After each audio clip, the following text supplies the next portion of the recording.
and I realize that. But so CIMC is here. So CIMC is the largest manufacturer in China. Okay. Okay, and you can CIMCcontainers.com. They got a whole website. Yeah, Okay. that's Oh, that's yeah, what I'm duh. referring to. Never mind. I'm sorry. I knew. Yeah. Okay. Yeah, so that looks very. Is that for us? No, that's ours. That's I was the just one we looking got. at it. Yeah. The largest container manufacturer in China or In the world. In the world. In the world. Okay. Which obviously comes from China. No one else really manufactures containers. Okay. So that's who we're partnered with. That's who makes all of our containers. So when we took our original model over there, they put all their engineers on it. I mean, we've gotten probably $100,000 worth of engineer work just by partnering with them that we hadn't had to pay for. I mean, they just put their people on it. They're just looking for stuff to do. Okay.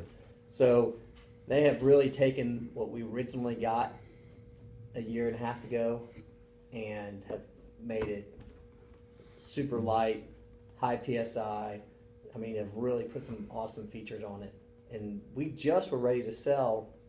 We weren't even ready when we first came in contact with you with Molycorp. You know? Molycorp.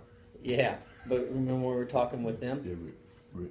Yeah. Yeah, we weren't really ready. We could have been ready, but we weren't. So we finally were ready November. About November. November, we did our final product test over there, and it just ran clean as a whistle. I was over there, got it up on YouTube now. Really? Yeah. So Can you send me that link? Mm-hmm. yeah. So and that was product testing sand. We were doing sand through there. Okay. So, starting first quarter, it's like this is our first opportunity to start pushing these and marketing and really going. So, this is a bulk density chart. So when you ask, like, okay, so I'll get you a copy of that bulk density. Okay. oil and gas, we knew we had a market. Sand, barite, guar, I could have named 3-4 things, all oil and gas needed. Okay, we don't have oil and gas anymore. But this is everything that's dry goods. I mean, this is every chemical, every dry good, everything that's mined. Every one of these categories, there's not everyone, but a lot of these that can use our container. Sure. So, it's the problem is, where do you find, ammonium bromide or sulfates, and they're mining them like around the world. Okay. They're not like in our backyard. Right. Rare earth was something that was here, but that's still mostly done in China. So there's markets out there.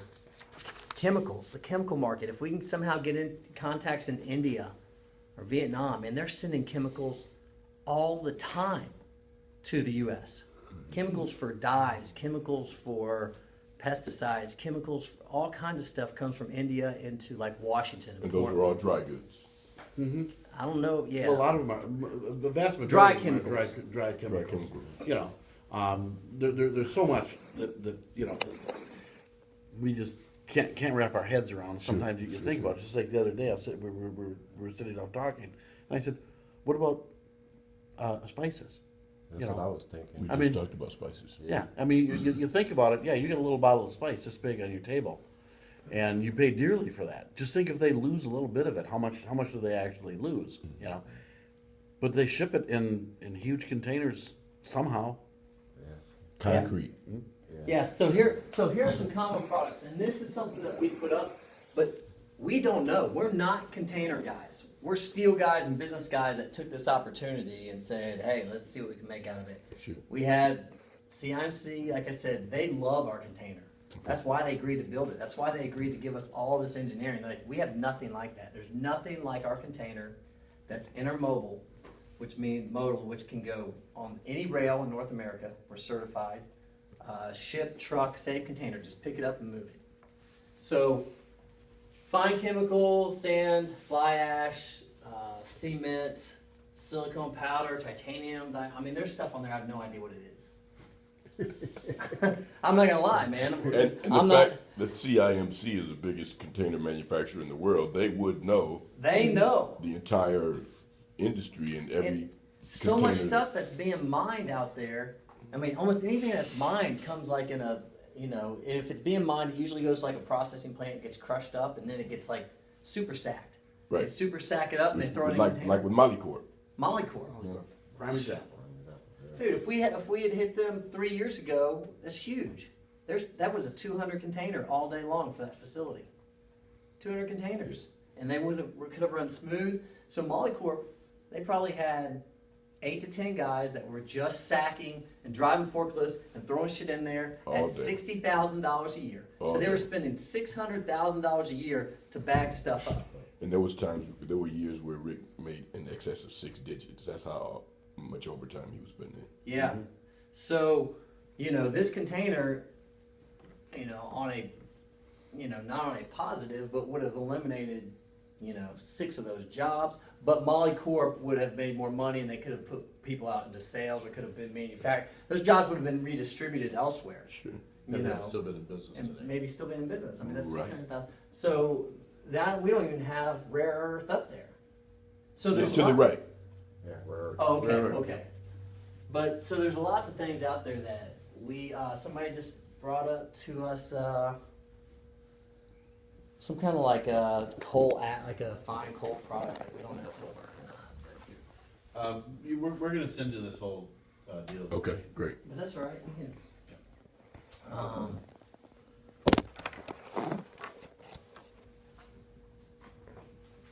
There's still opportunity for sand for offshore rigs. They're still sending sand out on barges and then trying to pump it up in sacks. Where now they can send a barge out with our container, crane our container up, and set it right there on the offshore drill and stack it 6 high, and take a very small footprint. A little bit of the issue is with all this, and it's going to take a little bit of time. I mean, this is not one of these things where people are going to call you up and say, because they've never seen it before. They don't understand it. So they're going to say, that doesn't exist. What are you talking about? We don't have to super sack. What are we supposed to do with it? You're crazy. We know all about containers. We know about 20-foot containers. Our product can't go in a container. Thank you very much. Before they even look at our design or anything. I mean, they just think they know containers. And you come out with a brand new product that, hey, we can replace super sacks. That's Isn't really it got to be your video? pitch.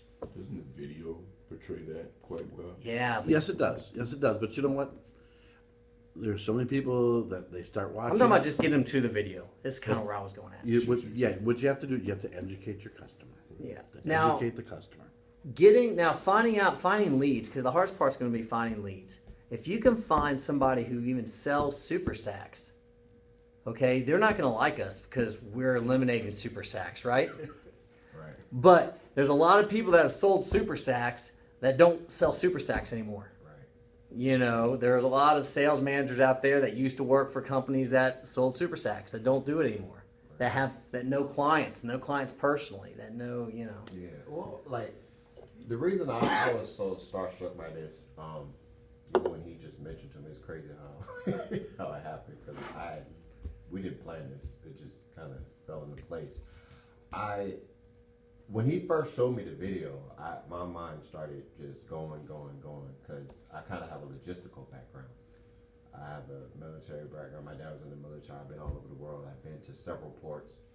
I've seen several different things that would work. I have numerous contacts, even just from my jobs that I've had.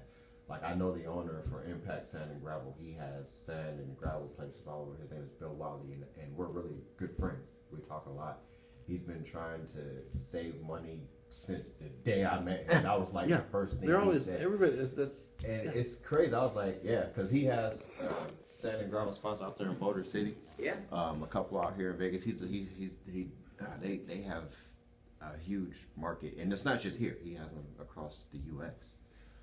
And this is storage. Yeah, that's exactly So what he. this is not just not this is just storage. So he whatever. just stacks them all full, and then when they're ready to go, he takes a forklift and they run with it. Yeah. And they load on a truck or on the. See, now he's got an advantage too because he can put this on rail, Right. whereas probably before he wasn't putting it on rail.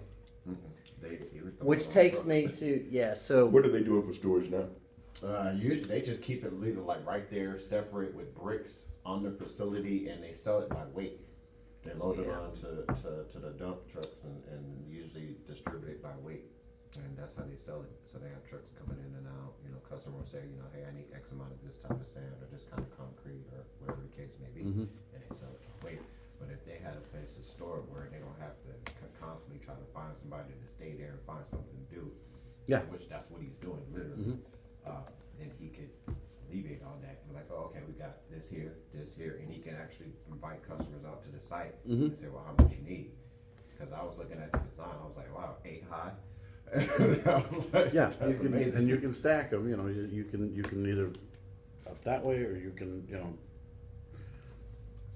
So the footprint can be rather rather small. Right. Yeah, my mind just started going all over the place. 'Cause, like when you said spices, the freight company I used to work for, they used to ship spices on a pallet. Here, just real There quick, you go. here's the There it is. demo of the, here's our, Is that the video? this is just the demo we just did, and Is it new? yeah, this is our testing. This is our testing video. And you're going to send me this link, Jim? Yes, I'll send that over to you. These are just some of the specs and stuff people want to see. How do you go to full screen? Right there.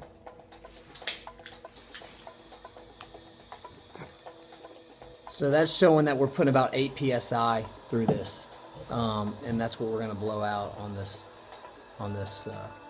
So here we have 2 high Qs. We're blowing from one to the other. You can't just blow it out, or else it'd just be a dust cloud, right? Obviously. And this is just kind of showing our funnel system. You know, it's really hard to show a product demonstration when you're blowing from one container to another.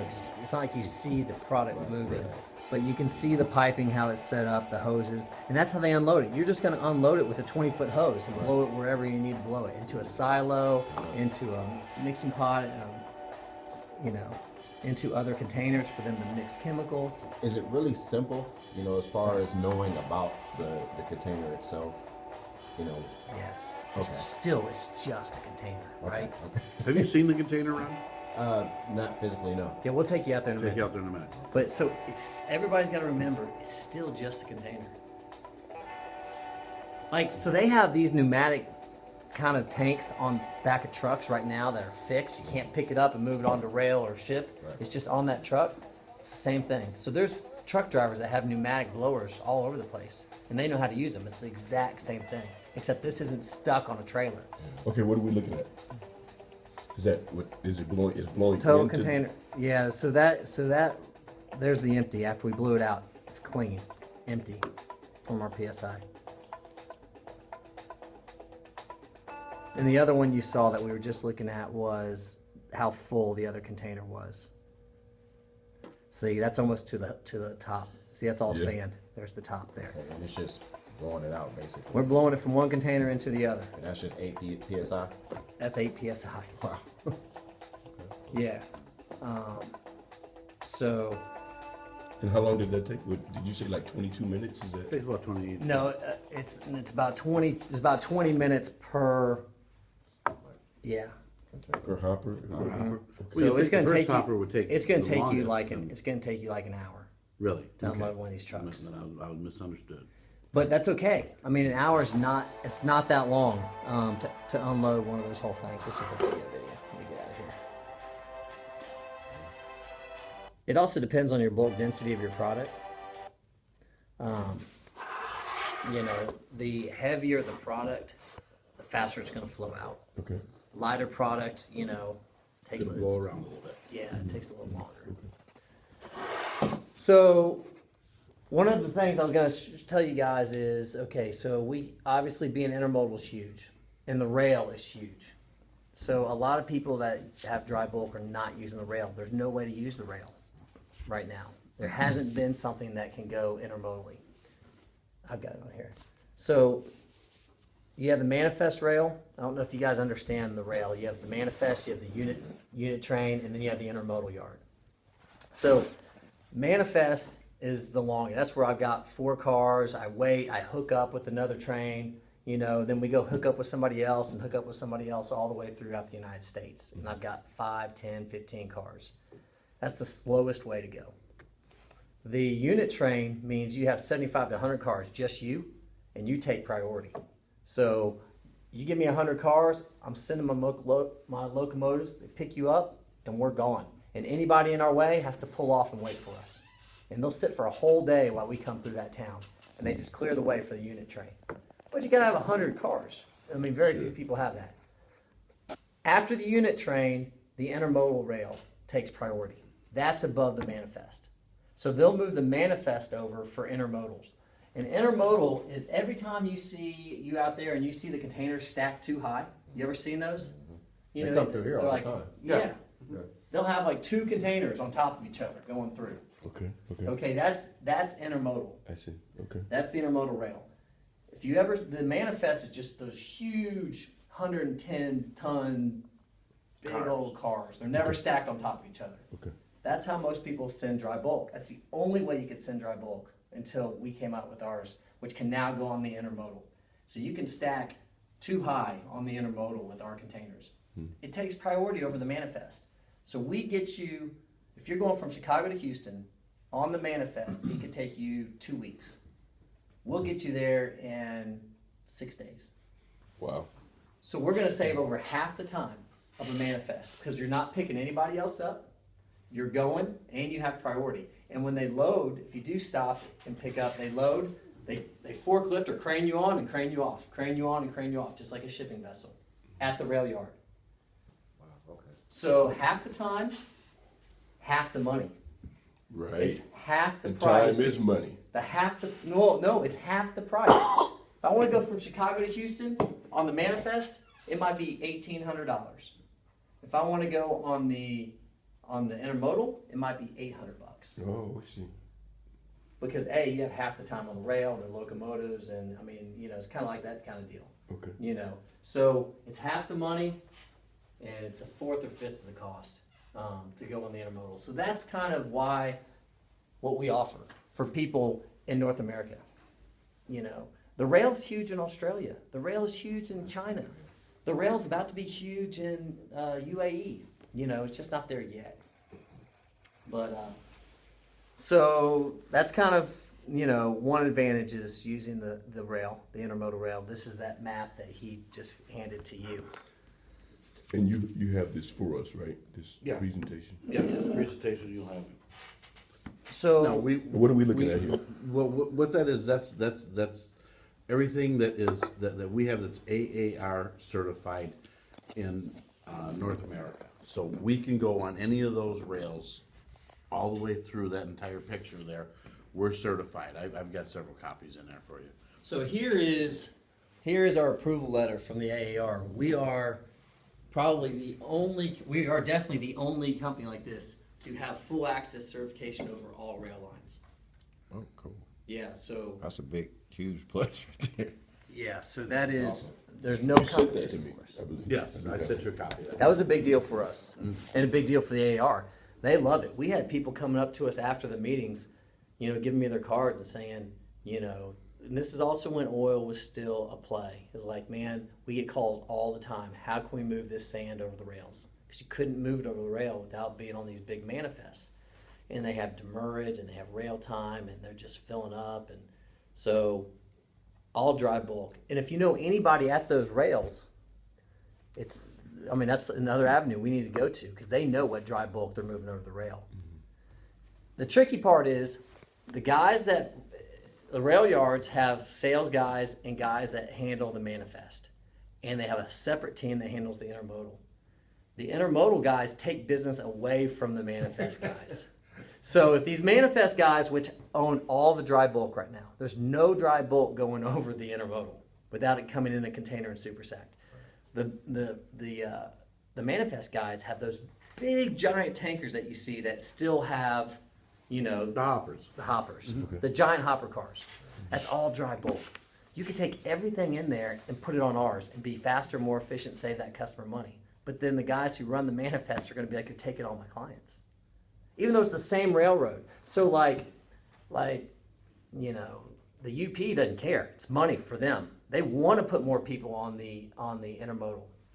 Overall, corporate UP, like Union Pacific or BNSF, they want to move people to the intermodal because they move twice as much locomotives, twice as fast, twice as efficient, so they can get more customers and more cars and more stuff going. But the guys that are still old school that run the manifest, the big old locomotives with the huge, they don't want to be out of a job.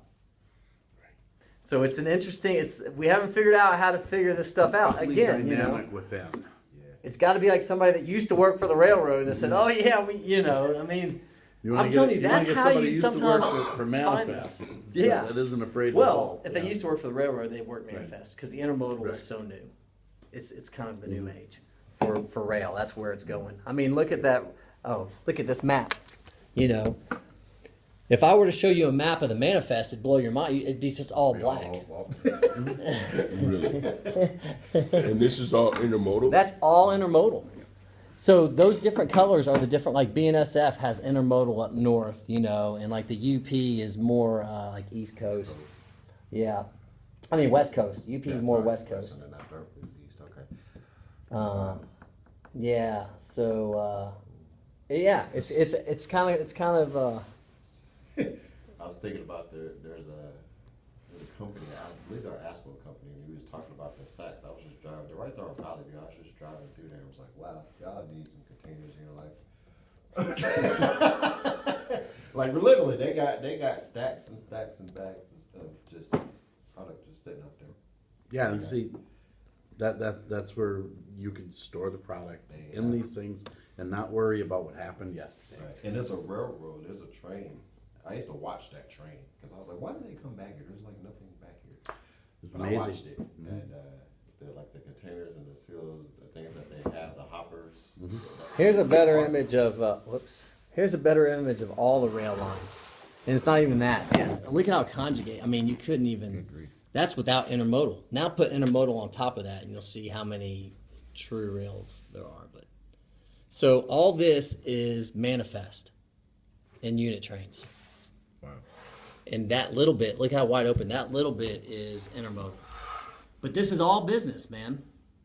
If you can find out, the hard part is, how do you tell a guy that's in Manifest that I want to take your business over to intermodal? But if you could get above that guy, it's better for the company. Like the rails want that. And if you can get in with an intermodal guy, the intermodal guy's begging for business. So he's like, screw him, I'll find out their list. He's in my company. I'll find somebody over there. I mean, you know, if the intermodal guy knew there was a way to get more of his business and take it from the Manifest guys with dry bulk, he would try harder. Right now, he doesn't know how. The only thing he knows is that if they're not they don't want to super sack it. Right. If they want to super sack it, they're already using them for dry bulk. And that's another good lead. They're already using them if they're super sacking and putting in your 20-foot or 40-foot containers. So he does have some dry bulk customers, but that's expensive rather than just filling up a huge hopper car. So those people that are super sacking for the intermodal would be all plays for us also. So How much local business is there? not a lot. I'm just going to be honest, you know. Onesie, twosie stuff, maybe, half a dozen. Right. It's like his asphalt guy might need half a dozen of these. Right. Your guy in the sand and gravel, maybe 100 or so scattered throughout the United States. It's but kind of still interesting, there. though, like- it's still there. Yeah. And so if they're not shipping it or moving it on an intermodal purpose, which is meaning you got to use two forms of transportation, rail and trucking and shipping and trucking. If it's just being trucked, we're not going to say, they're not going to use us. We cost too much. They got to be able to save time and money, which means they got to be moving it from a truck to a rail back to a truck. Okay. And then they're going to be like, that makes a lot of sense. So if they're going from Nevada to the East Coast, and right now they're like, all we can do is truck it all the way there. Well, now they can truck it to intermodal site, which is just north of town, throw it on the train, and then when it gets there, they take it off and put it on a truck. So that makes a lot of sense to them. Sure. Or chemicals. If it's in India, they're putting it on a ship and they're shipping it to Portland. And then in Portland, they want to take it off and put it on a truck and drive it, wherever they want to go to. That makes a lot of sense. Or they drive it from Washington to Portland, and then Portland, they want to put it on a train and go down to, they're doing spices. They got to get down to Louisiana for, would it be- Tony Chachere's. Would it be wise to do the onesie twosies here? Maybe the couple hundred, like you said, for the guy. Oh, yeah. That does and then- Onesies, twosies are great. Because they'll prove your concept, and that guy will then get it out there. So it's not bad to do onesies, twosies. It's not bad for storage.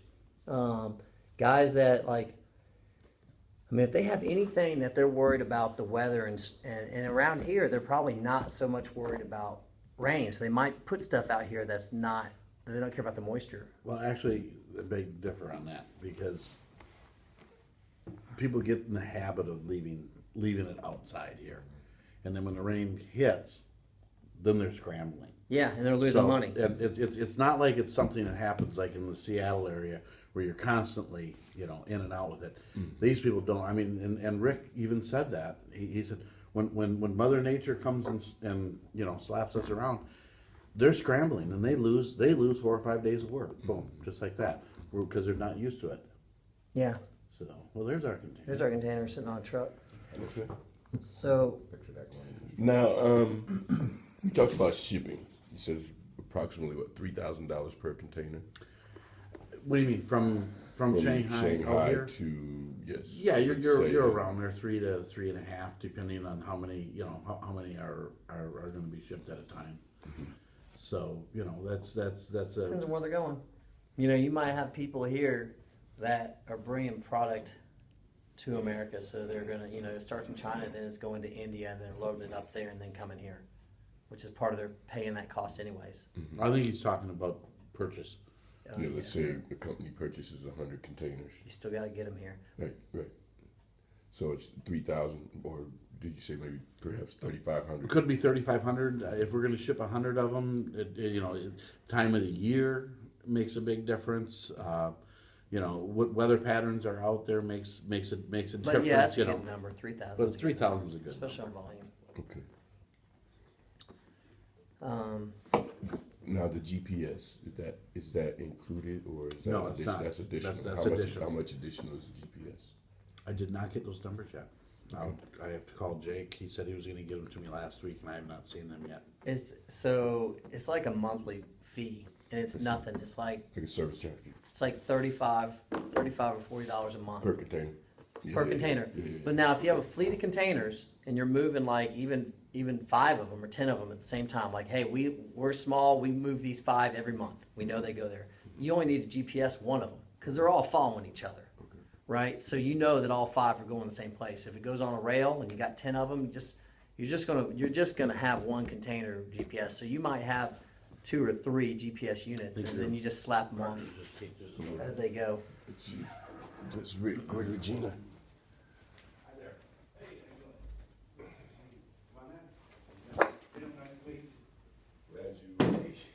Got dressed for the occasion. I just had to rebuild my How you car. doing, man? Good. I apologize about my No parents. problem. Come on in. Riley and You want Jill, something to this- drink? this my buddy You Rick. You look thirsty. I am actually. I apologize about being late for my parents. My wife wrecked the car yesterday, and I had to put it back together today. Oh, good. Water, 7-Up, Coke. Water, please. And your name? Rick. Rick. Yes, Sorry, sir. Jim and Riley. Jim? This one. That's Riley. And Rick has East Coast Sure connections. you don't want some? Oh, yeah, I'm sure. Thank you. Trust me. Thank you. I would have been here a lot sooner too, but there was a wreck right on Charleston and Maryland Parkway. Wow. And then that's a terrible intersection as it is. Yes. And, Around there. yeah. No worry, Gene can fill you in later. We'll give them all this too. All right, so let me just hit on some other points that. Here's what I have for you then. All right, That so, would be a good place to start. I'm looking at the sales approach. okay. We Here's can sales start there. approach. Okay, so the first thing you want to find out from somebody, okay, is you walk me through your supply chain. You need to know their supply chain, which goes back to the point we were just making. If they say, okay, great, our supply chain is we load it in this truck right here and we drive it, 3 states to the next location and dump it. All right, nice to meet you. It's one use. They're not gonna switch to our containers. Okay, unless they say we're loading up here in Nevada and we're driving it to New Jersey. Then you can say, really? Okay, what if you could drive it to North Las Vegas, put it on a rail it there to New Jersey, and then take it off and drive it from New Jersey 10 more miles? They'd be like, holy cow, yeah, I'd do that in a heartbeat. So So walk me through your supply chain is the first thing. And then you just have to think about it. Okay, they do not realize that they can put this on the rail without filling up a huge 110-ton tanker, which you can't take a truck to the rail yard and say, pour this truck into here. I mean, those 110-ton deals have to go through like a silo system and get loaded up.